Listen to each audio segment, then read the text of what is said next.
kwamba leo nataka niishi maisha ya Bwana Mtume, ni lazima niangalie kwamba katika tarehe huyu Mtume siku kama leo alikuwa anafanya nini na alifanya kwa nini, kwamba ulifikia wakati kama vile tunapoangalia kwamba huu ni wakati wa hija, ni wakati wa kuchinja, kwamba Nabiullah Ibrahim alisimama katika tukio la uchinjaji. Basi na siku hiyo hiyo mimi katika karne na zama hizi najihusisha na kuchinja. Kwa sababu gani? Nimemsoma Nabiullah Ibrahim, nimemtambua. Baada ya kutambua, nikaingia katika maisha yake, kwamba unifikia wakati akachinja, basi nami nitafute wakati huo na nifanyaje?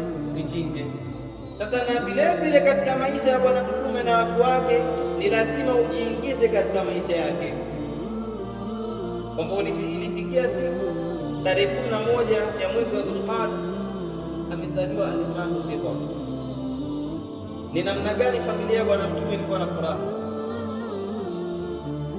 Umeshamsoma Bwana Mtume kwamba huyu ni nani, ametokea wapi, aliishi vipi. Sasa maisha yake baada ya kuyatambua, unatakiwa na wewe uingie katika maisha hayo. Unaingia vipi? Siku fulani, tarehe fulani, kulitokea tukio fulani. Baada ya kutokea tukio hili, Mtume alikuwa katika mazingira gani? Sasa kama alikuwa na furaha, basi na wewe ingiza furaha katika maisha yako. Kama alikuwa na huzuni, na wewe ingiza huzuni katika maisha yako. Haya ndiyo namna ya kuyaishi maisha ambayo alikuwa nayo Bwana Mtume sallallahu alaihi wasallam. Lazima uwatambue. Ukishawatambua, utayaishi maisha ambayo walikuwa wakiyaishi. Tarehe 11 ya mwezi wa Dhulqaada ni siku ambayo familia ya Bwana Mtume sallallahu alaihi wa alihi ilikuwa na furaha.